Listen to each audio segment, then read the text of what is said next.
Not loud enough. Are you guys ready to meet him? If you're ready, ladies and gentlemen, put your hands together as we welcome the one and only real estate guy, Shan. Welcome. Join us on the stage. You want to say hi to everybody? Wow, you're like introducing a singer upstage. That's right.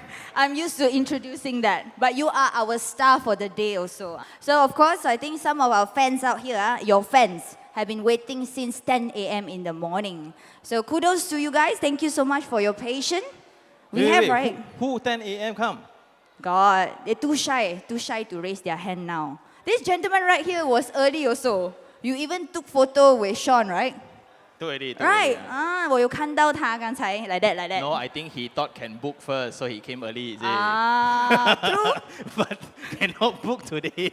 All right. Okay, so ladies and gentlemen, we just want to set the context right first. Like, why are we having this property talk today? So number one, I do think that sometimes the biggest challenge that we all face, especially, is that we are now living in a world where actually property news is everywhere. It is on social media, it is on online ads, and we also got a lot of influencers out there, but not this influencer who would make bold statements like, oh, this is the best property right now, we got to get into a game or else we'll be left behind. So gone were the days where property news is very scarce, I think. I think gone were the days for that. Now, in fact, the biggest challenge for us is it's so overwhelming that it has gotten to a point that it's very difficult for us to make an informed decision. So that's the reason why we want to cut out those noises by having you here today. So fair enough? Fair. So without further ado, before we kickstart with the before we kickstart with my set of the Q&A, I also just want to inform and share everyone that we will also take questions from the floor after this. So don't worry, you will have your fair chance, you will have your ample time to do so. So Sean said for you guys, he don't mind to stay up to 4 to 6 hours. Am I right? They know, ma. All right, you're used to him. He said, it's okay. As long as we've got questions, we'll keep it rolling. Yeah. All right, so let's start off with the very first questions that we have, something more fundamental. Now, Sean, like when it comes to property investment, like what key factors, should investor consider when evaluating a property development? The textbook answer is amenities, connectivity, population, economy, market, forex, interest rates, but the shortcut to that is just rental rates and past transacted price. So this how I know this location hot or not? I just look into the current rental rates. If it can cover the installment amount, hot enough. If it cannot, then don't buy. To me, it's really that simple. Well, this comes from a perspective of investment. Own stay, see where you like, where your mother-in-law will stay, where your future girlfriend will be, right? Where you want to send your kids to school. Yeah. We'll talk about that later. But so that one is a bit more romantic, but when it comes to investment, it's the most direct.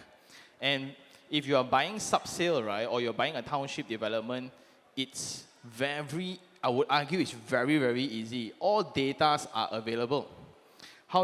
For example, how do I know this is selling at market price or not? I look at existing blocks around the area, how much they are selling right now, what's the rental rates, ta-da! So the only variable now is, are you buying with 35 years loan or are you buying with 20 years loan? That one I cannot help you lah. Become younger, cannot ma. Yeah, so to me, that's the shortcut to everything. Because price is a result of supply and demand. Don't need to go and figure what's the upcoming supply, what's the upcoming demand. Price is a reflection of that. That's the easiest, straightforward answer. Right. Okay, so I think that's also kind of like a comprehensive breakdown there. We look into track record, so based on your experience. So for you, mainly on rental yields, because it's from an investor point of view. Now, then boils down to the next question. So do you think, I'm sure that many of the investors would have reached out to you before this with their concerns. So what do you think are the most commonly fear factor when it comes to all these property investors out there? What do they fear most, or what would be the ideally, how can they mitigate these fears as well? A lot of people fear that the unit cannot rent out at the price that they want. So the mistake here is they always think that their installment amount directly reflects in the rental rates. Exactly. Oh, I buy, my installment is 4,000. Okay, rental rate must be 4,000. Exactly. It doesn't work that way. Okay? But I would argue that's not the biggest mistake. The worst fear should be property not completed. Project abandoned, right? So I think now for people who already buy from new developers, right, established developers, sometimes we take it for granted. Like a lot of people who want absolute safety in your investment, you buy from prestigious developer like this, right? You don't even think about completion or not, right? But for us who takes a little bit more risk, sometimes the developer macam want to chop lap, don't want to chop lap. That's why they offer better pricing in their products. So, but they are always fear that the project will get abandoned. Are you okay with that risk? How do you mitigate then? Then it's about your risk tolerance. So I will always tie back to Shan's 4 basic steps. What's the intent? Step 1. If it's for own stay, pick what you like lah, a bit more. But if it's for investment, back to question number 1, it's all data. Can make money or not? If can, then take the risk lah. So how do you then know whether this property is the best one or not? Which is step number 3, 20 different properties. I always argue, right, before you want to book this, is there anything else within this price range around this area? Sure got one, right? But that sometimes is just to justify whether the first decision is correct or not. Yep. It's like we buy perfume, I don't buy lah, but I assume like, the first one nice already, but I won't pay straight away because you don't know what's the rest. Right. But most of the time, after you go around the shop already, I'll just buy the first one. Yeah, but at least it's an informed decision, no? Because you need to live with that decision for the next 30, 35 years. Okay, but that's the interesting point here. Because in question number 1, when we asked earlier, we asked what are the fundamental factors that Shan would consider. And you answered that, of course, in terms of rental yield. Now comes to second part. The second part of the question is that the fear of not having to rent on par with my installment. So in what percentage or what ratio would you think rental yield would be great in that sense? That there's potential in this particular project? As high as possible. No. As close as possible. No, as high as possible. As high as possible. So like, that, okay, I just made a podcast, but I haven't uploaded yet. So I just like, you guys are here, so I disclose you guys first. Like my rental rates for my Mont Kiara unit, latest one, they just signed 5,003. My installment is 3,008. So, can it go higher? I hope so. But then like, when I signed the documents 3 years ago, it was 4,000. My installment 3,008, good to go. But when I finish the renovation, it's 4,005. Then when I change one tenant, now it's 5,003. Will I complain the rent going up higher or not? But then that also applies because we're talking about growth corridors like Mont Kiara. People still think that it's too high density. True, makes sense. So my point is, you won't complain rates go up higher or not. Yes. But the baseline, like I think the question is about the 85% rule. So if you are, because I want to clarify that if you want to buy for investment, right, it's really hard data one. It's higher or lower than your investment. Lower, don't buy. High, buy, right? But sometimes I got only one chance, Shan. I earn 4,008, 5,000. I buy this. I think for the next 10 years only I can buy my second one. I stay where, bro? Yeah? So if you want to buy an own stay product, however, the own stay preference is always in contrast to investment products. I want quiet, serene, low density, far away, fresh air, right? No people. When you got no people, no business activities, you got no demand for space. And temporary demand of space drives rental rates. Okay? So that is the contrast. If I want to buy a product that for own stay but don't lose money, you follow the 85% rule. Means if you want to stay in this property, the current rental can cover at least 85% of my installment. I think it's a good enough own stay product where it will secure your exit strategy later. I think everybody want to strive higher 5 years later on to upgrade to another new property one, ma. Okay? Everyone when they buy, I will stay here forever one until you make more money. A whole different story. And every time it's this, everyone buy home not thinking about the consequences of selling one. So you look into the mansions, right? A lot of people buy mansions, renovate 600,000, 700,000, ending up losing money. Because when I do renovation, I won't think about selling. I have enough money until the day they want to sell. Suddenly they cannot accept reality that nobody wants their renovation. Just like in this rule also, when you have the 85% rule, it somewhat secures your exit strategy to at least not lose money. Yeah, so that's the in-between part between own stay and investment. So I think the point here is really to look into track records and then you base it on real tangible fundamentals in that case. Okay, so ladies and gentlemen, let's also, based on the two questions that we have prompted you earlier, now let's talk about the locale here, Subang Jaya. Would you really think that Subang Jaya is a good choice for rental opportunities? I grew up here, I study here, I hang out here, pak tor here. So the thing about this location, it used to be a location where graduates comes in. Yeah, with all the universities. Yeah, so SS15, Bandar Sunway was just famous because of all the private universities. And that drives the economy around. Then when you have graduates settling down, then they always go back to a location that they like or familiar with. So we see that in Bukit Jalil. The whole Bukit Jalil is all pharmacies one, or chiropractors, either one.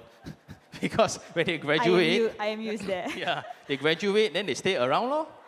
Then like Subang also, you ask around, right? Yeah. It's all the, we last time study in Monash, then we just settle down here to an extent where now that's the economy side of things. But when you look into the older format of housing, this is a very old location. And it was a bit hard to answer because this location was considered too far away. My father, when he was 28, now he's like 60 plus, but he was 28, right? He was squatting around SS15 shop lots already. That time really no people want one. One house, 280,000, 300,000. This kind of land not stable one, right? So like if you, from that reference point, coming to today, is now Majlis Perbandaran, meaning it's a city council already. Too bad the tax that you need to pay is higher by the end of the year. But now you got see highways, RRT, MRT, and then cool fact, this morning I just went to Sri KL Open Day. And because my kid is about 4 years old, now we need to think about his school already. School fees is about 26,000 a year. And there's limited slot, need to fight for it. Walao. Then like, okay we consider other school lah. Cannot, my wife look at me, why you make so much money for what? For your children ma? Okay lah. But how she then convinced me is, you buy a house here, then we can save 4 hours a day on traveling. And it's not only for the 6 years, because here got uni. After she's finished 3 KL, can just go Sunway and study lah, go Monash and study whatsoever for another 6 years, straight away 12 years ma. Then when we eat, we always eat around here anyway. But then suddenly I'm like the buyer, she's trying to sell me the product. Then like, hey, you are giving talk ma today, this property how long finish? 3 years from now? Okay ma. And like, I don't know what just happened. So that's my familiarity to the location. And there's nothing much to complain but density for now. For an older Subang folk, they cannot accept the density around section 16 one. No, 15 still okay, because 15 is that 1 block, 2 block only. But like this section 16 stretch is going to be a very culture shock thing for a lot of locals. But if you look into the whole Subang is flat one. Also, you think about it, there is no other product available. Like this, right? You want to do the tough part to, if you want to buy this project, the tough one is, what's your comparison? Very tough. No other products really like this in this location. Because the rest is also their product. So if you want to buy, so that's the challenge lah. Because my wife made me do the homework. Yeah, so in terms of location, nothing to hiam, nothing to really complain about. Good food a lot. I just eat the Kah Heong chicken rice just now. Then here, mama a lot, full of culture. Just that, a lot of, this might sound a little bit offended. A lot of old residents of a particular location always will have this entitlement of what it used to be. Last time Subang not like that one. Until SS16 all come out, right? Everything changed. But because of that change, your house only increase in price, ma. Right? So, but they all don't like to see that. Last time Subang no car one. We go everywhere 5 minutes. Now from section 15 to section 15 also 5 minutes. Right? So they don't like it. But when we take criticism from the streets, right, always know where does it come from lah. But from an investor point of view, I think it's solid. I agree on that also. I think it's very mature, well connected. And like you mentioned earlier, I think the presence of all the professional students and families here really make it a naturally diverse demand pool for rental opportunities. Now, let's also drill down a little bit deeper into SJCC's surrounding. Now, one of the major strengths of this location in particular, it's of course, we are within a very vibrant working and commercial hub. So can you talk about how being surrounded by all this very strong working crowd, especially having our direct LRT access, KTM as well, adds to the appeal of this development in terms of its livability, in terms of the investment standpoint? High rental rates. Okay, as simple line, like you hire Shan come here for what? This shook the entire investment community for a while. Never before Subang Jaya was considered a cash flow investment property location, right? We were like, you want to make money, you must buy landed here.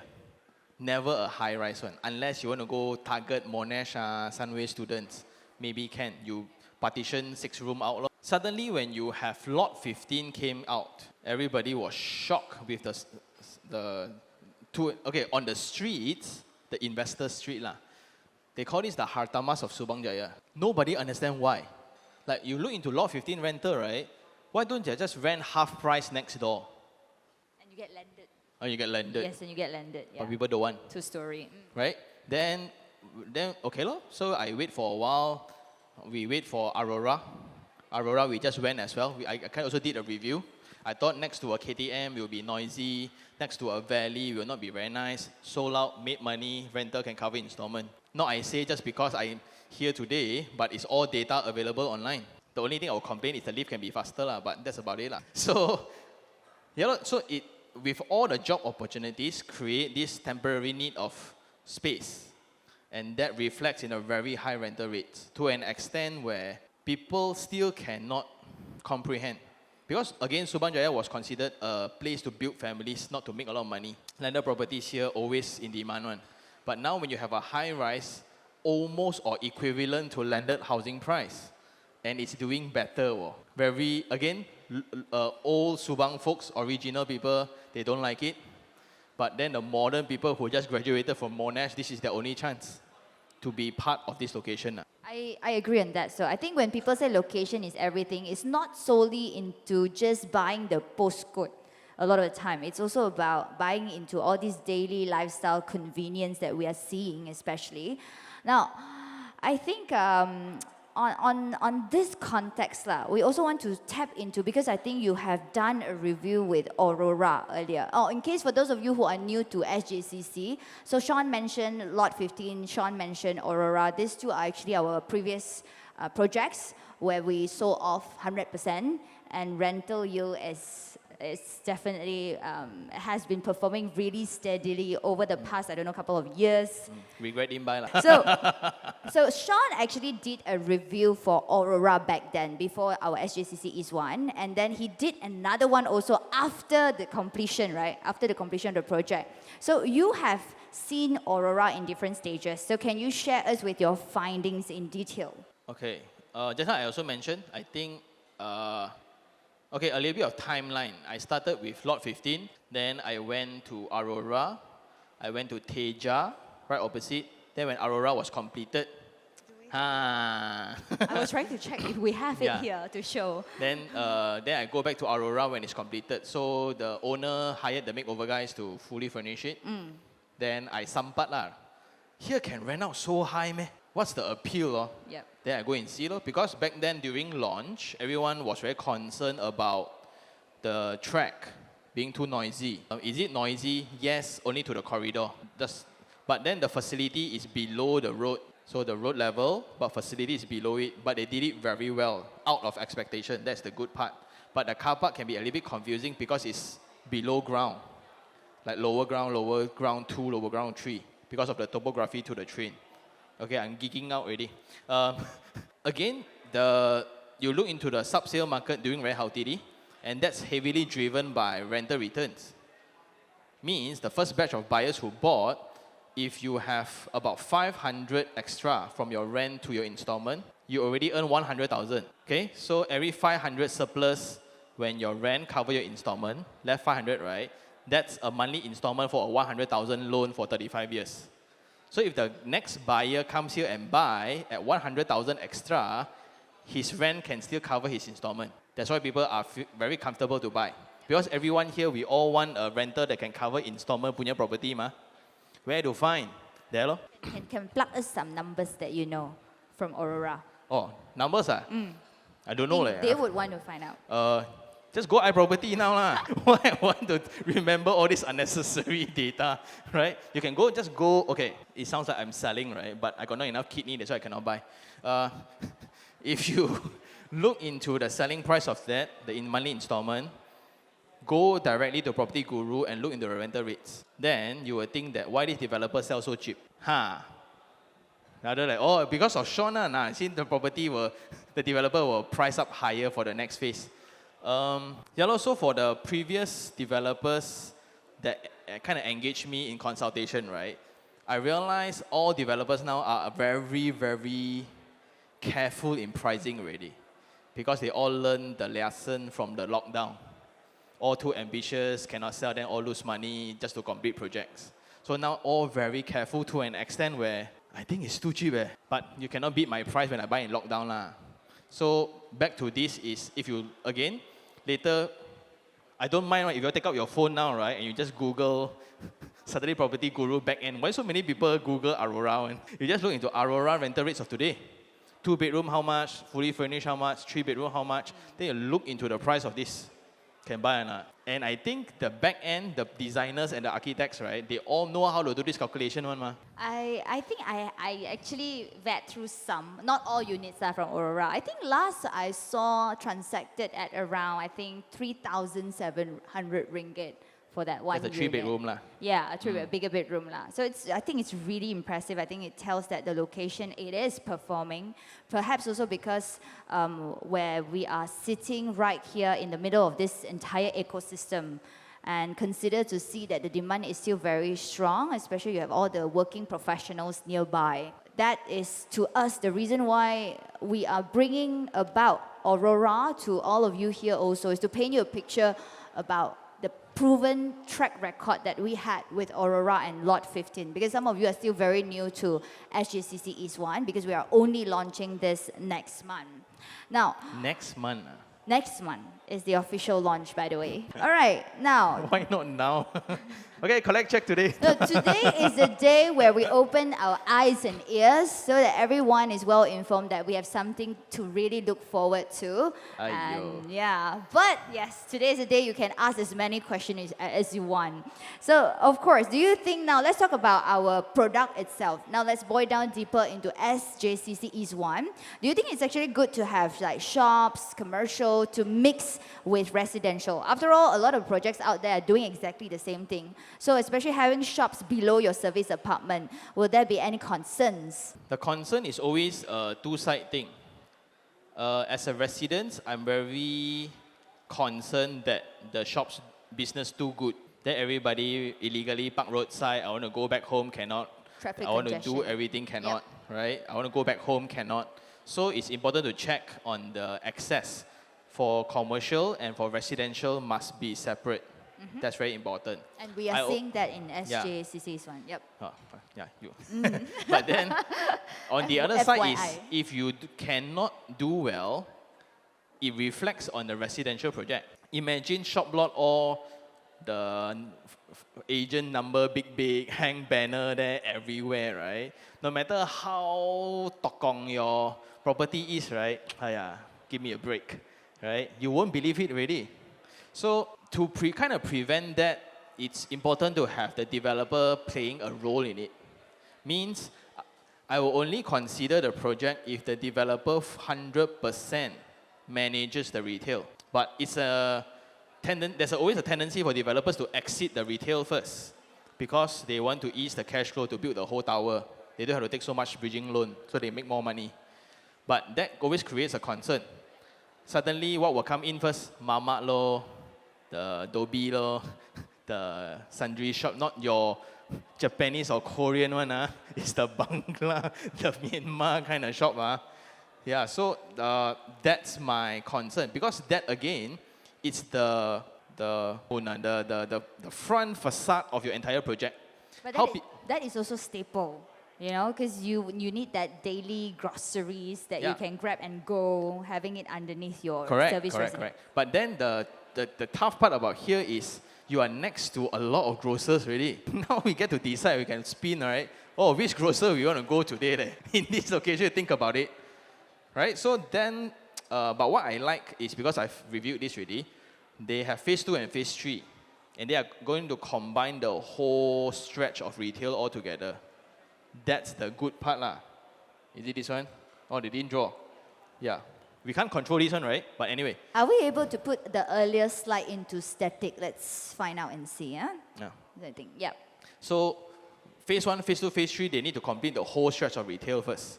So personally, in my own home in Bukit Jalil, I'm enjoying that. Means the retail portion of my condo is very, very hot before I even get the keys to my residence.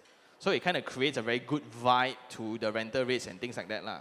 But to an extent, I also don't like, because at night got people singing Then the car park all at the roadside lah. So I need to siam all the Porsche and siam all the Alphard lah. So, and that's the tough point. But only when the developers is actively managing them, the strata management portion also it's easier. Instead of yours is yours, mine is mine, there will be certain corridors that is shared between residents and commercial people. If those break, whose fault is that? Usually it's always the trigger point for arguments between parties. But if all is the same party, all good. But not all developers can do that lah. You need to be very cash rich lah, like them lah. Because not easy leh. So imagine, right, from that one all the way here that whole stretch So they bear the risk, and you are in phase 1 lah. Again, it sounds like I'm selling, right? But really, I'm really considering one. Mine. but no special discount for me also, so I don't see the point. I should tell you all, don't buy, don't buy, this one terrible. Booking fee, give us.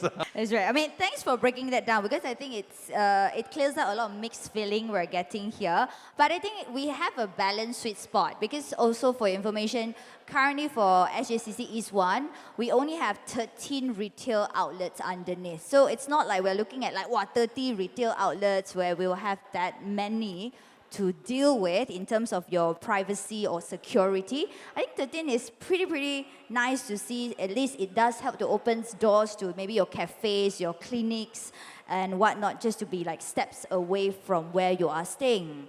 Now, this is another popular topic here. For those of you, if you have had the time or opportunity to vet through this piece of land, you will notice that, of course, the project is located near to infrastructure, like our PMU. So PMU is like the Pencawang Masuk Utama lah, which is the main intake substation. So this raised many concerns. Sometimes it does turn off investor as well. So what's your take on this? I don't think it turns off investor. Sometimes. I think it turns off home buyers. Oh, investors don't care. Okay, because from an investor's point of view, imagine if this project is next to a garden. You think it will be this price, man? More expensive. They know how to calculate one, right?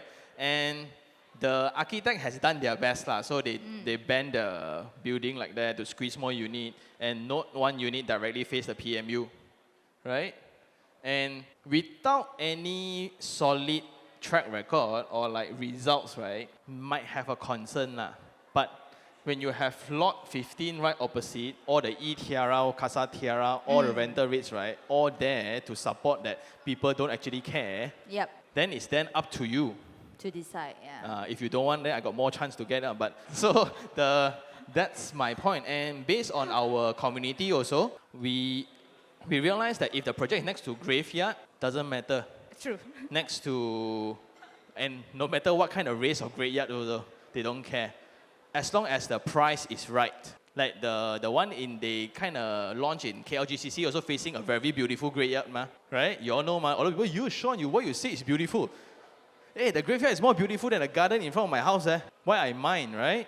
But in terms of rental, it indicates that people don't mind. So, how I would like to think about it is, if that is not a graveyard, what do you think the launching price would be, right? So, like I currently have 2 projects that is next to graveyard one. And they are going to make a lot of money. Because developers all listen to all home buyers. You must price higher, nobody's going to buy one next to graveyard, then they got no confidence to sell. But when I buy, I look at rental rates. Okay, because I'm young, I can take 35 years loan still by this year. So that's why this one was last chance already. Okay, so if I don't use, no more already, correct? So that slot becomes very, very interesting. Interesting. But I like it. I mean, the fact that I think Lot 15 is a proven example, that's for one. Like, people don't really be bothered with the PMU, which is like right opposite them. But at the same time also, I think our developer also have taken that into consideration. And that is also the reason why that's where the planning of the project itself is apparent and prominent here. So it is designed in such a way, although we have got 2 towers, but none of the units are actually facing the PMU. So at least whether you care or you don't care, or maybe sometimes you don't care, but maybe someone in the household care. You know, you always have that, this one not good feng shui or whatever. But we have designed in such a manner, at least we address the concerns of some of our very superstitious, home buyers out there. Now, I think just to give a proper example, everybody is familiar with Dutamas, right? KL Metropolis, Publica, right? Atas or not, you all think? Atas right? The whole... Like, no. Fly kite at you. The whole land is next to the pylon. The whole Dutamas, it's with the pylon. You can tell me Publica not making money, right? Then the latest launch is about 1,004 by another developer. Rental also can cover, So, that's why very interesting. Maybe without the PMU, the developer might be too ambitious in selling higher, nobody buy, maybe it won't do as good. Maybe. But ultimately, when you come to operations, right, if you really don't like the PMU, but you really like the project, that's something within your affordability, buy the furthest one away, or you wait for phase 2 and phase 3. But I don't think the price will be the same. True. But if you are an investor, you probably just want the one closer to the PMU. Because you're going to be the cheapest. I'm going to pick the worst unit always. More affordable. Yeah. So that's the very good example. Home buyers will always think that I buy the highest floor unit, biggest with the best view, right? Yeah. But tenants are not going to pay more for it. Yeah. Unless it's KLCC. Correct. But for tenants, right, I will buy I always buy 1 or 2 floor above facility next to a garden. So I get foliage and trees that is maintained by everybody as the backdrop to my living space. Maintained by everybody. Really, everybody pay maintenance, yes. Not I plant one. Then when the trees, they want to chill, right? Where they chill right in front of my house. And no other things can change that view. Exactly. Unless the tree die. But then, so, and if you calculate how premiums are calculated, the lowest is always the cheapest. Yep. But for a tenant, right, they don't care. Yes. They want the cheapest to rent. No. Maybe? Level 18 and level 28. Not much different. It's still 3,200, Yeah. Right? But when you buy, it's an extra maybe 8 to 10,000 more. Okay. Now let's shift gear a little. Now I think this time around, let's touch base on TOD. Have you guys heard the term TOD? So we call it transit-oriented development. Usually when a project is so within easy reach to public transportation, especially like LRT and whatnot, like especially for SJCC East 1, is only about 130 meters away from LRT station. So this is called, or this is termed as a TOD project. So do you think that this is just a marketing buzzword, or do you think it really does bring this long-term value to investor or home buyers? I was around when this term was coined. And I don't really agree with that terminology, because when TOD, this term was invented, there's another term called TAD, Transit Adjacent Development. So ours should be TAD. But there's no clear definition. So who am I to go and argue, right? And I argue with myself online. So funny. So the thing is, they are just trying to encourage more developers to kind of integrate their properties together. So look back into history, because I'm a rather old guy. So last time it was standalone apartment. Then when you have standalone apartment with retail, it's a mixed development. Then I want to hype up the rental more, I put in office. I put in office already, sometimes got temporary people come for meeting. I put in a hotel. How to create better buzz, connect it to a rail. That only is what I call 100% pure breed TOD. This is almost there kind of TOD, but it's almost the best one available here. Because in Subang, there's not one property that is directly connected to it. Exactly. Yeah, so the closest one will win in that sense. So in terms of lifestyle, then if you work around the track line, okay, if you look into the market now, let's say there's 20 projects available, 18 of them use TOD as a selling point one. Ask you if it's a marketing buzz. So everybody says they are close to MRT. The difference then will be which line. Are you in the Kelana Jaya line that connects you to KLCC, KL Central? Where you have the most job opportunities there. Yes. Yes, so it makes more sense. Or you are the one that is, so if you're from the MRT route, how many stations away from TRX?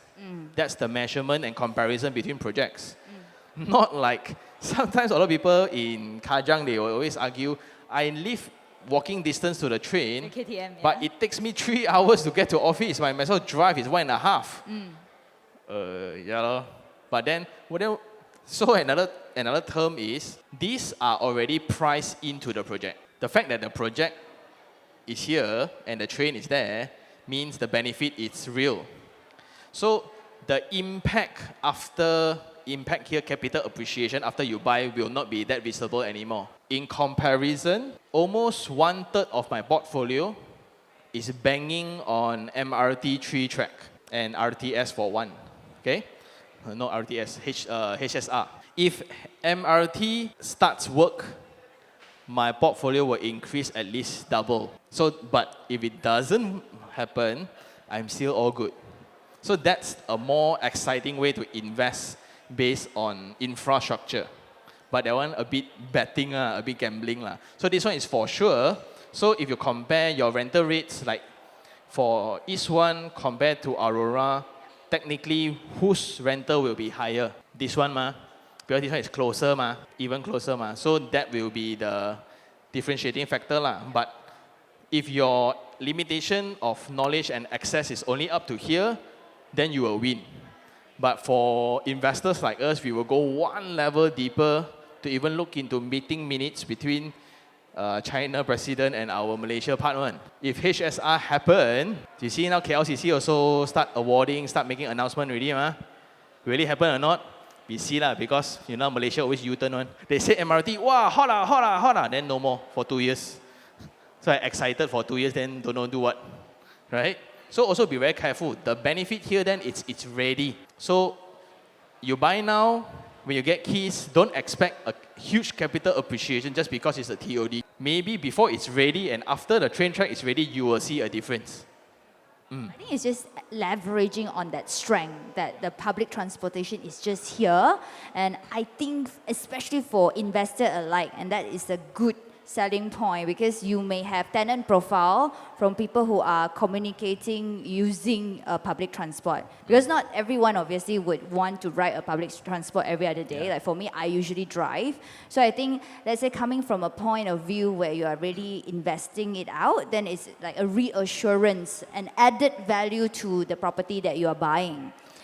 Now, let us also bring into a real-world dilemma where many buyers would face. Like, especially, let's tap into our first-time buyer out there. I'm not sure how many of you are first-time or about to step foot into your home ownership journey. So let's say if I only have like one property and it's going to be my first property, should I really buy for own stay or investment? You ask an investor, sure investment. But okay, I will argue that is because of how the system works. If you buy a property, let's say installment 3,000, that is taken out of your DSR. So in order to replenish this DSR again for my next property, it's going to take 5 years. 5 years property price, a lot of difference already, although a lot of people don't want to admit. Okay? How about if you are in a position where you don't need to have a house yet? A lot of people buy a house just because the parents force them to, and not they really need also. So I would temporarily push back the need of having a home, buy a place where the renter can cover installment, right? And you rent another place. Or even though if you rent the same rate as 3,000, DSR still allows you to buy the property. That's the very funny part about Malaysia's, the whole world's banking lah. You can pay a rent of 3,000, they don't recognize. But so the weirdest thing, I'm renting a place 3,000, I want to buy a house for 3,000 installment, they say I cannot afford, but every month I'm paying more. That's the funny part. So I don't judge, I just play accordingly. Buy your first one, second one, until you really need a house. Then only you invest in one. Because eventually a home, to me, is expenses. You buy that place because you like it, your family like it, and it's to enjoy like a car one. You don't expect your car to appreciate price one, right? But you still buy, right? Because I enjoy it, ma. A home, I think, should be like that too. And that's my dream also. By another, maybe 10 years lah. 10 years, maybe let's do this again, right? I will buy a home that confirm lose money one, but I really, really like it. It's part of expenses. Just that, okay, the common mistake that everybody have is no matter what I buy, my daddy say that as long as it's a landed home, it will not lose money. Yeah, we hear that. We Right? hear that. Nah. So many. Just now we had a conversation, right? A lot of people. My property 10 years already, the price didn't go up also. So the thing is this, when you turn into other asset classes, like if you buy stock, if you lose money after investing in a stock, will you blame KLCI as a market? You won't. You will blame yourself as a skill, as an individual, right? But when it comes to property, property cannot one, the whole property cannot one. People say it will make money, right? No. But when you have people making money, the problem then is people who make money are very quiet. They won't go around, oh, I'm a millionaire, right? But people who lose money, very loud one. Yeah, so, okay, if you're in a position that if you can afford, rent a place until you really need to. It means you want to get married, you want to build a family. My line of owning a house is when my wife wants to customize her kitchen. Oh, you see all the ladies laughing. Correct, right? I earn so much money, pay 4,000 for rent. I want to modify the kitchen also cannot. It's not mine. No meaning in this life. Okay, buy a house. And the dilemma is this. The house that I'm living right now, my installment is 1,009. My rental is 4,002. And you're staying in it. Okay, wife wasi lah. She listened to the boss. All right, very interesting perspective for that one. Now, let's also talk about the big picture here because I think we're almost an hour into our Q&A and then soon enough we will be opening questions to the floor.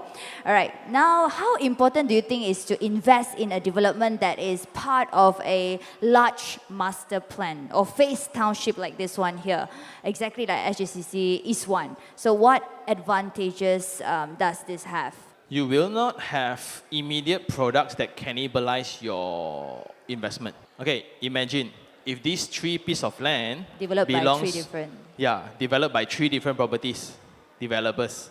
What will happen? If phase 1, 850 square feet, this price range can sell, I immediately launch tomorrow, right? So when it comes to rental, right, everybody die, man. And that's not what we want. So why not a lot of players like this particular developer is the amount of capital required just too high. There's several formats of development companies in Malaysia. One is they own a state. They own a few thousand acres, right? And slowly develop. When I need the money, I develop lah. Then some is turnkey. Before I buy, all my drawings, right, are already ready. I just need to speak to the owner and talk about terms. We JV, immediately launch. And we can really see. So those are pocket land development, some are master plan. And this is the master plan. So you will definitely know what is happening in phase 2, what is happening in phase 3. And people only appreciate town planning when suddenly next to you is a sewage treatment plant. Huh? Why suddenly next to me built some weird structure one, right? Why suddenly next to me got school one, right? So only then people are like, hey, by right cannot ma, like that. So that's why the property are priced higher, usually, because just to hold the land, right, all need to pay interest. One. think that makes a lot of sense. I think a master plan like this gives you the structure, the continuity as well, and the confidence, not just for today, but like you said, they paint a very clear picture of what is also coming next. Like now you can see that although we are about to launch East 1, but we already know East 2 and 3 is also in the pipeline and is developed by the same developer here as we said. All right, so one final one from me, okay? So obviously we are here for the pre-launch event from SJCC East 1. So now that you have obviously done your 28 minutes long review on SJCC East 1, now can you at least share with us maybe 3 things you like most about this project? Maybe in terms of its amenities, any innovative architecture that came to your mind, or is it just the connectivity part of it? Just share us like the 3 prominent ones. Easy way out is just to watch the video, lah, right? Just go to the review and go click East 1 and just look at it. But I think what's very underrated here is, okay, this sounds a bit weird because we are in their venue, right? But they are the one that actually developed USJ and Subang Jaya in the first place. They have done this again and again and again and again. And you just think about it, right? Everyone says development is very capital intensive, knowledge based, a lot of challenge punya industry. They are building so many townships at once. Just think about the one in Klang, the one in Nilai, Serena City, Elmina, some more, but that one, okay. So you have Senada in KLGCC, so many at the same time. Exactly. And they can still perform better than people who only built one. So to me, it's what the hell you're doing, right? You build one also cannot do well, right? People build the whole city already, right? They can still perform so well. Exactly. So with that amount of experience, right? The product, right? Nothing much to really complain about. The only thing is, because they have that much of resources, it just needs more money to sustain them. That's about it. Because if you look at it, there are smaller boutique developers building around the area, a little bit cheaper. But then it's up to a consumer like us, like, do you want to pay for better master plan product or you want to buy just for rental returns? Up to you. No judgment. To me, buy both lah, right? So, but no money anymore. So again, in a location like this, not easy, but another underrated thing, I fly locals a lot. So the fact that we have a Subang Jaya airport here, right? Best thing ever. Make life a breeze. I didn't notice this until my Kuantan friend, right, tell me that they need to come one day earlier just to take a flight to Singapore. We have this one fly directly to Seletar one, ma. And I always take it for granted. So, yeah lah. Again lah, not enough kidney lah, why you look at me like that. So, I think the only chance I get is the penthouse really lah. There are 3 types. So you have got the over 600 square feet, you have got the over 900 square feet, and also the penthouse, which is about 1,400 square feet. Yeah. So this one then, it's a mix between you want to buy for own stay, for investment, also can, one kind of product, which makes it very difficult for first-time home buyers. Very hard to judge. When the rental is higher than your installment, you stay or don't stay? A bit stupid, right? If I stay, right, I can make extra 300 a month. Might as well roll another one. Exactly. But to me, as a Subang, I didn't stay here earlier, but I grew up in Subang. The best part is still that very matured amenities lah. Like if really my kid goes to 3KL, go Sunway, go Monash, whatsoever, right? Yeah. I just eat the same food around. Okay lah, take my money lah. Why I self-convince myself? So weird. I mean, it's definitely giving us the assurance as well as the confidence that you need also to purchase, especially if it is going to be your first property that you're going to buy. Yeah. I Okay. totally agree on that. Another way to think about it, what's the worst case scenario? PMU is there already, the highway is there already, the train is there already. What's the worst case scenario? Can't think of. They launch phase 2 at half the price, Which is never happening. right? What's the worst case scenario? That is why the confidence of their price, right? And that is, okay lah, I don't want to talk about it. I keep convincing myself that by the end of the month only can book. You're convincing yourself, your wife is also convincing you. Yeah lah. I guess he's Not going good, to be not the good. first to sign up. All right, so I'm just going to cut the chase here. We're going to start opening questions to the floor. Now you just have to raise your hand. We'll have a team to send a microphone over. Yeah, just any questions you want to ask Sean, this is the time for you to do so. It's not easy to get him to stay long for us. So, anyone, raise your hand. Yeah, we have one gentleman here, front row. Hi, Sean.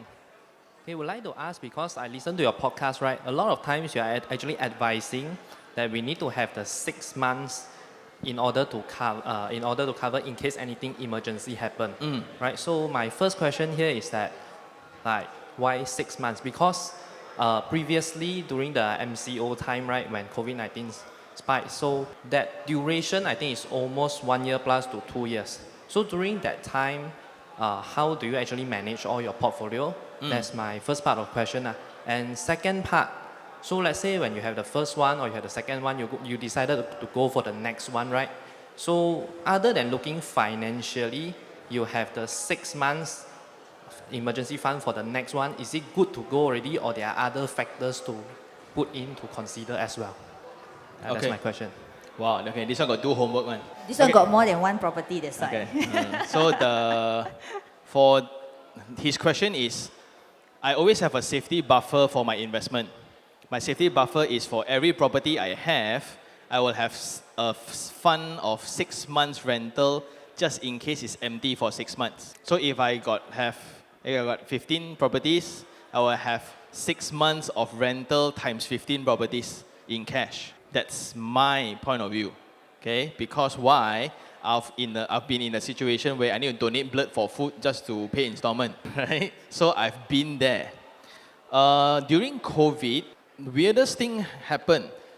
Development all stopped. I changed 3 to 4 tenants during that period, right? Within a week. Just when you thought, right, it's not going to be a good thing. So during that period, it's always the tier 1 locations, all the expat focused one, all drop in price. Yep. But for the resilient ones, are usually the local driven one like PJ, Subang, Puchong, all do extremely well. In fact, they increase price. My one increased price about 8% within COVID. But then, you know, everybody said because you got moratorium, you don't charge on the tenant. Right? So to me, I see my mood. I want to charge, I charge. Don't want to charge, don't want to charge. So no right, no wrong. This one. See whether you got heart or no heart. My take is when to proceed further. How big your is or how big is your ambition? Technically, based on my own goals right now, I am too lazy. Okay, my goal is 25 properties. Okay, maximum I 1 year can buy 1 or 2. To complete that goal, I need 10 solid years of every year buying 2. Cannot already. I'm too late already. Then later I need to sell. So okay, a bit crazy this example, right? But to you, how many are you planning for? My goal for everyone sitting here today is at least have 3 as Malaysian. Because you got 2 90% slot. The first one you buy when you're 28. Second one 38. Last one 48. Whether you want to buy or not. Okay? 1 own stay, 1 for investment, 1 just in case. Because my kid wants to study international school. Yeah, the day only we were just in Bukit Jalil talking about IMU dentistry course. 900,000 Walao, I thought 1 house can cover, now cannot. I need 2 houses to cover. Yeah, exactly. Then everybody keeps giving my kid the stethoscope.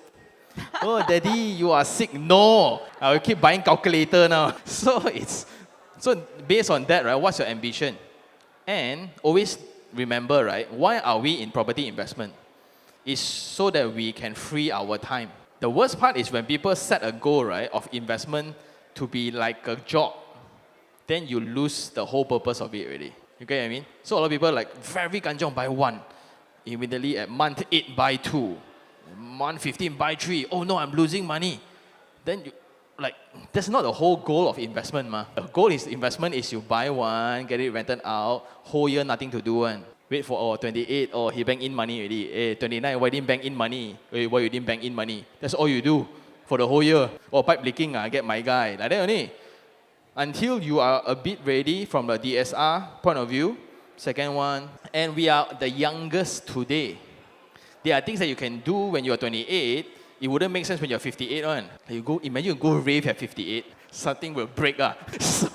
And that is sometimes my regret. Be honest, right? Just talk, right? I sometimes regret the trips that I didn't take with my friends. When we all gathering, right? Okay lah, when you are 28, you compare whose salary better. Then when you're 32, you compare whose car bigger. At 35, you compare whose house bigger, right? At 45, and nobody cares anyone. At 55, somebody, wow, you look younger, right? So then you start comparing, right? Hey, you remember the time when we go this place, this joker drop down the lake, then ha ha ha, so funny, right? You there like, oh, I got 6 property. Like, who cares? Nobody cares. Right? So I would orientate the goal of investment to your priority compared to what the market think is right. Like when I buy property, I have joy one. A lot of people, they buy property, like my wife have another extra property, she cannot sleep one. Then what for? You see the loan amount, why so much one? Why I owe? Hey, that one I pay one. Every month I give her money, she pay one. Like you, why so much? Can you pay more just to settle it? Walao. So now, I think I will settle a 35 years loan in 8 years. Because every day, you see the amount.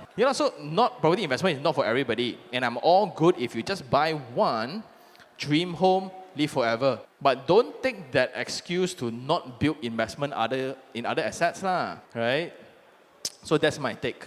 My worst fear, I also mentioned this in the podcast, is you take me as a reference. That's crazy one. I wake up at 4 o'clock every day just to edit videos about property. Kuku one. Right? So don't do that because I rather not. Okay, my boss just offered me to go to Osaka. They are now in Osaka. I'd rather spend time talking about property with all of you. I'd rather edit videos about property. And I've been doing this for the past 7 years every single day. Some people see, you buy one, call it a day for the next 10 years. And that's the pattern of my subscribers also. So you will see the same guys now. Then after they buy one already, for the next 4 years, I won't see you all. And until the next purchase, oh, Shan, I get the keys already, I rented out already, what to buy next? Oh, then I see you all again. So it's all seasonal. And that should be the way. Go live life. Life is more than just property, right? That's why it's very, very important to get the right one. Because if you get the wrong one, right, every day, depression, right? So that's why I have the 6-month buffer. I've been there. How to not over leverage? Don't know. So again, when I got 100, I invest 95 one, and that is on non-property stuff. Crazy. So like the day we had a conversation online about how much leverage I am. Not financial advice, but it's about 600%. That's very high. Yeah, but high or not depends on whether you know what you're doing. Like for crypto alone, for the past 6 months, I kind of posted my profits. I did terrible. My crypto, right? I did terrible for the past 6 months. 60% profit. That's terrible. The people in my communities are making 10x, meaning you put 10,000, it's 100,000. I put 10,000, I got 16,000. That's why all my, hey, Sean, you're going too low. Check out more, all your money put in the bank for what? Why you have 6 months buffer for what? Yeah, you see the dilemma now? So it's now based on your individual skill sets and knowledge, then only you know what's your risk factor. I buy 15, 25 properties, right? It might be super risky for a lot of people. But you don't know what I'm doing. Yeah, so that's why when I listen to advisors, unless you have more than me, then I might consider listening to you. That's the problem. Like, a lot of people I listen to my mom and dad, and that's the only reference for advice. But the last time they buy a property was 18 years ago. You think valid or not, the advice? John, don't buy apartment, cannot one, or must buy landed. Do you know how much is a landed? How much? 600,000 easy. Wow, 600,000. I buy a row also. I buy now. That's the thing. But nobody is impolite to say things like that, right? And how many people actually make money doing property investment? I will argue a lot of home buyers, not a lot of property investors. But just so happen they were lucky, they buy in the right time and they make money out of it. So unless you're buying one every single year, then we can have a proper conversation about risk. Yeah, that's the level. I'm not expecting everybody to do that. And this is not a diss, like I'm better than you all. Because you might buy more stocks than me, right? That's why the pathway is very unique. But the 290% slot is just super valuable. Internationally, it's 25% down payment. China is 50 to 65 down payment. And we still complain too high. So, just to illustrate how spoiled Malaysians are, I want to put zero money down, pay nothing, free cabinet, free MOT, free SPA, free everything, touch and go, umbrella, until I get the keys, right? Still must have semi-furnished. I furnish already, I rent it out. The positive cash flow only is a good property. In UK, I pay 30% upfront, and the renter can cover the installment it's considered superb property investment. So, in other words, in all properties around KL, if I put 30% down, all positive cash flow. So in the eye of international, right, Malaysia property, right, besides our currency, all super property opportunities. Just because we can take 110% loan. That's why we are spoiled. Also not good. So whenever I travel, I come back, I buy one. I go Penang, okay, I come back, I buy one. I go Sarawak, I come back, I buy one. Yeah, lor. Okay, so that's it for the first gentleman right here. Up next, can we have a mic to be handed over? Yeah, Thank third you, row. thank you. Good afternoon. My Hi. name is Ari. Two quick questions. First one is, have you written a book? No. If not, when? And the second question is, what's your opinion on a retail housing REIT? Because this is very common in other countries where companies own houses and is rented out. Oh, okay. Because I think globally we are moving towards you'll own nothing but you'll be happy. Yep. Okay, about the book thing, no. A lot of publishers talk to me about it. But to me, is by the time I write, right, the knowledge no longer valid. And I just, the amount of effort just to prepare a book, I can make easily another 25 videos. And the content is just higher. Sooner or later, AI will just convert that into text. And now if you ChatGPT, right, Malaysia property related questions, ChatGPT already suggested, in accordance to local YouTuber iherng, he says that this. Then like, wow, not bad. Luckily, I didn't write book. And also the weirdest thing is, everyone write. The only reason why people write book is for another line under the name, best-selling author, whatever. Then suddenly go and buy a whole stack of them and put in the office or sign and give out. So to me, if my goal is to spread knowledge, I think I'm doing okay. If the goal is to just sound smarter to a lot more people, then that's not something I'm interested in. Okay. The second thing, very interesting. He's saying, okay, in UK and Australia and the Western countries, right, what is happening is main companies are buying houses as investments. Okay. I don't know, behind my team, we kind of have these conversations before. Imagine Public Bank, Maybank, CIMB, all the banks, right, buy the whole Subang landed property. Year on year, for the past 20 years in Malaysia, they will have about 4.8 to 5.2% appreciation. Solid, ma? And how to speed it up some more? Imagine if CIMB starts buying a block. I don't want to buy high-rise, I only buy landed. That's why there's a housing crisis in the Western countries. BlackRock, Vanguard, all these companies are buying homes. So now you're not competing with Achong, Abu or Kim Hock, whatever, it's against Maybank or CIMB or Public Bank. If that happens, I'm very happy as a property owner. But if you're a new property buyer, then good luck. But I don't think it's encouraged yet in Malaysia because we are in a government setting where home ownership is a very big agenda. That's why you can see housing loan given out, incentive given out. First-time home buyers can take loan up to 120%. You all know that? So houses, they keep under 300,000. Developers are forced to lose money on those products, but people still don't buy. To an extent, you see it to an extent where we just have our JPP data point. Most unsold properties are about 300,000. There will be an oversupply of affordable properties. Crazy, huh? Okay, a lot of people don't understand, why houses cannot sell. Too high price, but that's not the case. And when we say like we always tell, the market now oversupply, right? If oversupply really happens, we won't have this conversation already. Everybody is eyeing on that already, right? Property now is still expensive to most of us. How is it an oversupply situation? So, I think about this question for like 2 weeks. The answer is, it's very location-centric. It's always wrong product, wrong pricing in the wrong location. That's all. So, like this one, you expect it to be 300,000, maybe the SAM units. But SAM units, you need to have a criteria to own it. If you cannot, then too bad. I cannot already. But I consider it as a blessing. Yeah, when will that happen? I hope it does not. From a Malaysian point of view, as a capitalist point of view, right, I sure hope that I don't know why it's not happening. That's the bigger question. Yeah. I also talked about it. I spoke to my lawyer friend. Then my lawyer thought I cuckoo. Sean, why you got nothing to think already? I think about this kind of thing. Yeah. So imagine, yeah. So, they are capitalist this one. So, imagine, again, just let's go back, right, and think about if Maybank offers a price to buy your house. Will you sell? Not at your price, of course, at the other price, ma. you all think, oh, Maybank, so price high, let them buy. You think they cuckoo one, man?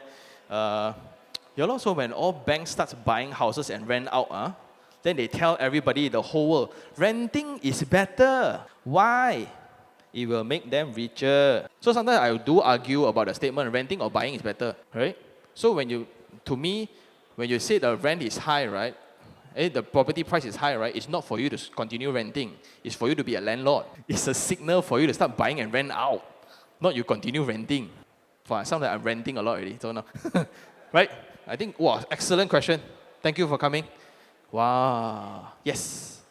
Well, this one I'm very scared. He listened very carefully to what I say.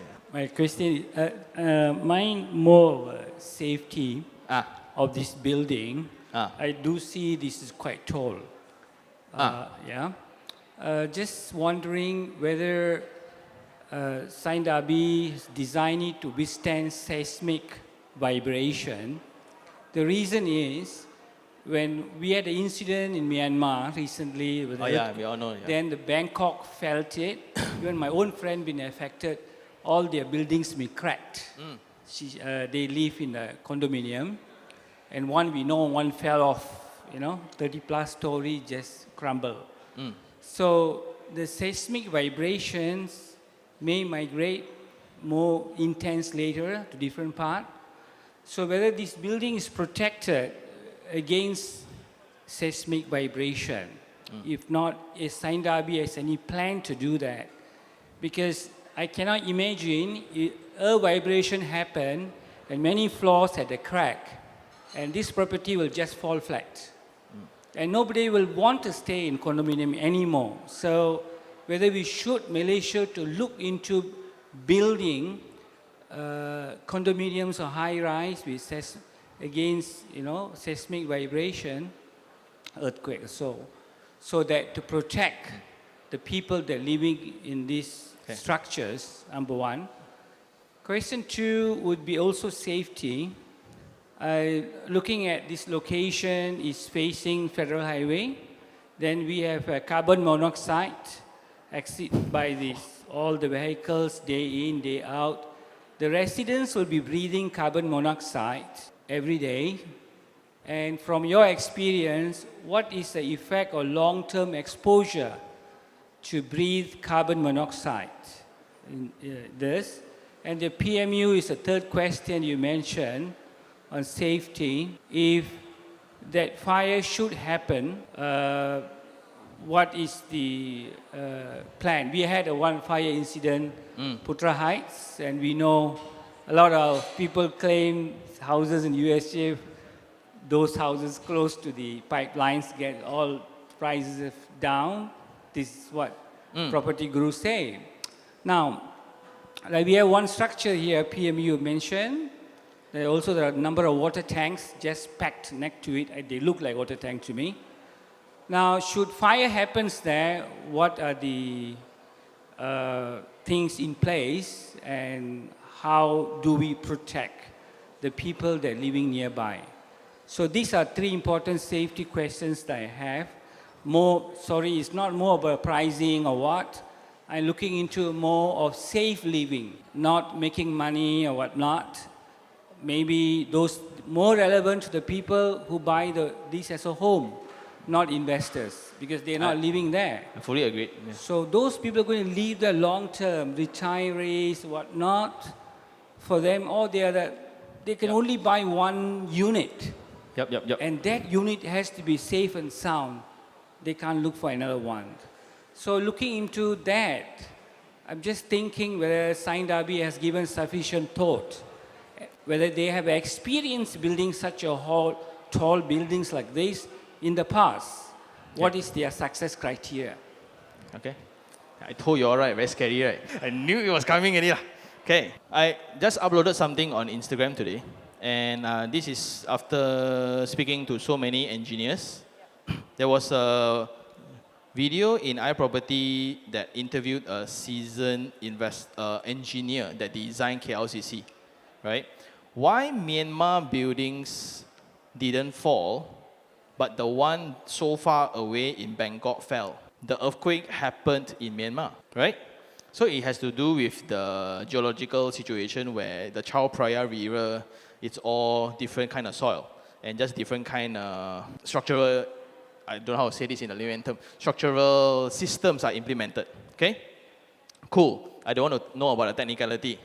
If you want to make this seismic resistant, are you ready to pay 40% more? You cannot expect that the building to be, okay, I want my car to be bulletproof at the same price. Bro, cannot lah, bro. Right? So that's one. We gotta be very real, right? Because if you just switch mind, you want to future-proof to a data point that will never happen in the past, don't know how many years. Is it valid or not? Like, is it crazy to drive a bulletproof car in KL? Somebody might shoot you, but you get my point, right? To what extent I want to ensure that from happening? That's one to think about. I'm not saying that it should be or should not be. Second thing, they have designed so many different buildings already, right? And in Malaysia, I would argue, because I've been a developer myself before, engineers hate me, man. We are overbuilding our high-rises, man. Because when you design a building, engineers will have this thing called a safety factor. Means I want to overbuild the building to an extent where gao, you know, Malaysia, we all just in case, one. Japanese just in time. Right? We all, later this happened. So there's a lot of buffer. How I used to save money and make more money for the company that I work in is to discount the safety factor. But engineers don't want to do it, because it's their profession, okay? Then, carbon monoxide. Before this is affected, Aurora is already happening. So looking at that, how many people will, okay, based on the design, there's no balcony. I remember there's no balcony, right? So it's not encouraged for you to just... Except for the penthouse unit, I think. Or penthouse people reach, never mind lah.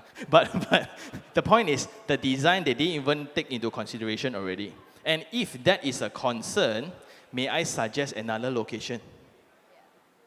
You can stay in KLGCC, you can stay in a deeper location. So sometimes the interesting about property, it's location and finitism. No, real estate is finite. There's only this location, that's all. If you don't like this particular location, because of its good and bad points, you need to choose another location. You can choose the one next to the lake at Subang Jaya, you know what I mean? So no forceful one. Like, it's very hard to ask, unless you own a building lah. You own a whole tower, then a whole different story. Like, it's very hard to expect a building to be everything you want. That's why when I just now mentioned, if this is for own stay, this might not be the best one for you. And if you can afford, like at your age, I also hope I can be able to afford, I will move to a location where I opens, right, there will be a mountain in front of my face with birds chirping. I go in minum teh tarik my own time. This is not the vibe for that. Maybe the Raya is called what? Wangsa Maju. That one's solid. That one I heavily recommend also. That one really next to the, what is it called? Yeah, I forgot. Oh, KL East, yes, KL East. Yeah. So again, the best part about real estate in Malaysia, again, at this price range, if you go to KL East, which is in Wangsa Maju side, a very different kind of design. You won't expect higher rent there. You won't expect LRT there because they don't have. You need to walk further. But you have a mountain. If you want a beach and mountain in the same facade, go Penang or Sabah. So sometimes I do understand where you're coming from. I got only one shot, right? I got to make it count. But your count is based on personal preference, not economy. So it's a bit tough. But the best thing is there's no rush for you. Slowly, fine. But don't take too long because property price will increase also. So you get what I mean? Right? But I do appreciate the concern. Whether carbon monoxide or not and things like that, right? If this is bad, right? Imagine those in KLCC. If this is bad, consider ring all your factors, right? What about Bangsa South? This is, in my opinion, it's low density. Too low, in my opinion. I will build double the double the volume, half the price, confirm sell out, and everybody will thank me. Of course, but if you think about sustainability, it's economical, sociology, and environment. You cannot be environment all the way. If environment all the way, your sociology and economy got to compromise more. That's why all the Bukit Tungku, all the Kenny Hills, among the day we went where Hampton, Damansara, that one in the called what Country Heights. Ooh, cheaper than this. But does that location matter to you? Yeah. So different setting. That's why I always tell everybody, now you see why 20 different properties make sense. You got to see 20 different types of property to determine which one is within your affordability, which one is within your preference, and which one can somewhat not lose money when I want to sell. So because it will be very unfair for a beach home, I say got no rental yield, lousy property, right? You cannot judge the property on the intention that it's not supposed to fulfill. I hope that answers your question. But if you want more technicality, you can get the development team. Okay, I am nowhere close to advice on that. I can only squeeze their money. Hey, build lower, wait, don't give so much. Right? Thank you so much for coming. Yeah. Wow, that sounds like an exam question. Thank you for that as well. I think can pass now. Wow, later not fail the question. You, Sean, don't know how to answer. I think we can still take questions. Do we still have questions from the Yeah, floor? hi Shan. See. What's up, bro? So, have you ever considered what is the lifespan of the building? Okay. So when you invest, I would say let's think about the Titi Wangsa's 17-story building. After I think around 50 to 60 years, they tore it down. So what happened if you invest so much and after you pass down to your second generations or whatever it is, it will be tore down? Wow. Oh, today's question all like exam one. This is why Urban Renewal Act is important. Okay, so now for those who don't understand, Urban Renewal Act is, a lot of people say is to take away all the rumah kampung and develop and sell projects. Actually, it's not. Because now, when land price is increasing to a point where even tearing down the building and rebuild, the cost to that is justified. Imagine all the old buildings in Titi Wangsa, right? All the old buildings, why they got torn down? Because the land price is justifying even to tear down and I build again and I sell, right? I can still make money. Why they cannot tear down earlier? Because they need 100% of consent from every single owner. And last time, property, right? One property got 6 brother and sister one. Everybody has to agree. Xiao liao. Yeah. Okay. So when they tear down, they need to acquire your property at market price. This is not a leasehold, freehold kind of situation. Because after 50 or 60 years. So the valuation department will have their own market value. So what happens if when you sell or when they take over, the price is eventually half the price of you getting another unit? Okay, so this is the blur part. It's always never enough. Let me tell you the answer. Because like even your property is, I tell you, hey brother, 400,000 only. No, it's $1 million. That is why also I think the old buildings are hindering the development of the city. That's why I always say that the freehold and leasehold, right, sooner or later don't matter already. Because eventually if the government wants your building, they will take it at market price. Because in Singapore, they take your property at 1965 price. Year 1965 price. And in UK, if they build, okay, this one a bit academic already because he asked me an academic question. I want to score more points. So if now the property you built already, next to you, I built a mall, your property price increased, right? You need to pay betterment tax one. Because of my mall, you make money, you need to pay more tax one, Here, don't have. That's why when I compulsory acquire your property at the market price, which I think to be fair, it's never enough. But it's better than nothing. Because everybody, like you imagine 500 owners, everybody has their own price. So you will have the whole city of old buildings. So look at my central location. Nobody go in. So I thought I smart now. I go and look at the shop lot. Wow, what all these shop lot? Why nobody buy one? I go and ask for the SPA, right? 15 names one SPA. Brother, sister, aku, ayah, one person died, right? Wow, to redo the whole wheel all over again. Whoosh. Don't go and touch this kind of thing. That's why I think Urban Renewal Act is important. For example, all the abandoned building, right? Don't you ever wonder, just somebody take over and build? Cannot. The owner wants to let go at a higher price. Tai lo, you already lose money, or can we just drop the ball and let's go for the next phase? Cannot. I still want to die, make back some. So when Renewal Act comes in, that the mall in Sri Petaling, Oakland Road, the one with the theme park on top, one abandoned one. You all know the haunted building? I thought the one's supposed to be Cheras. No. Oh, Cheras also got one, but different one. Yes, Cheras also got one. This one is the Oakland Road one. Technically, like, you should just compulsory acquire it and it will be a very beautiful SS15.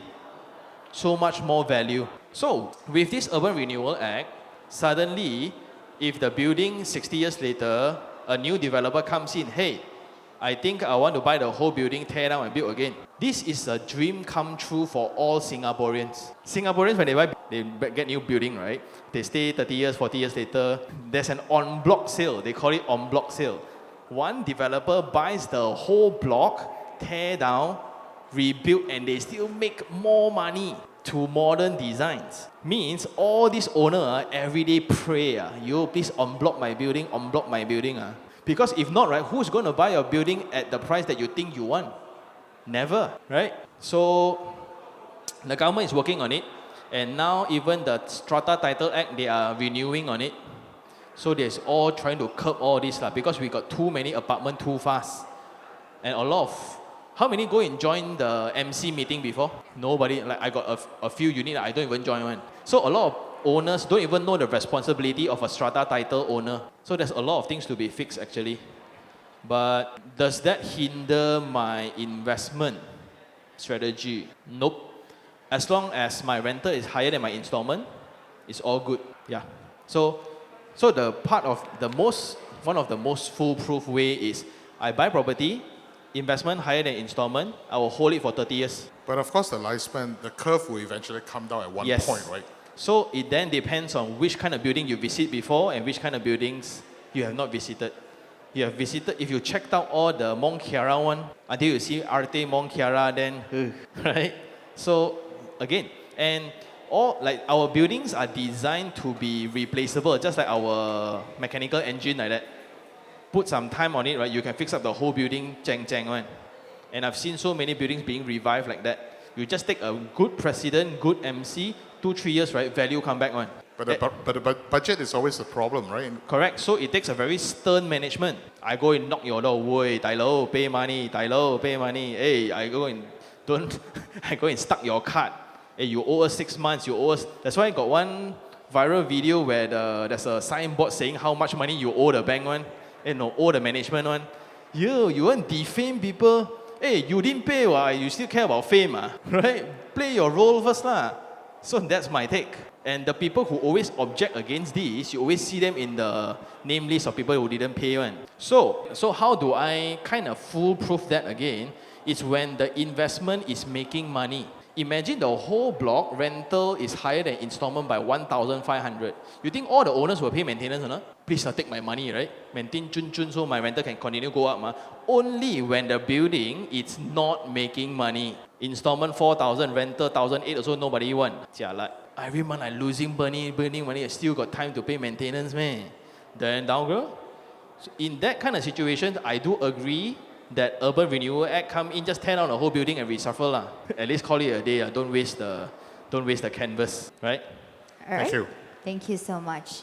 I think it's now almost 4, so I think we are ready to just wrap this session first. I'm sure that a lot of you would want to speak to him afterwards. You can do so while he is still here. So with that, ladies and gentlemen, let us also thank you on behalf of Sime W Property for your very engaging session, your active participant. Let us also give a big round of applause once again to Shan for your invaluable insights to us today. I'm very surprised after that 2 very technical questions, everybody is still around. If I listen, I will just walk out already. Cannot book also, listen for what?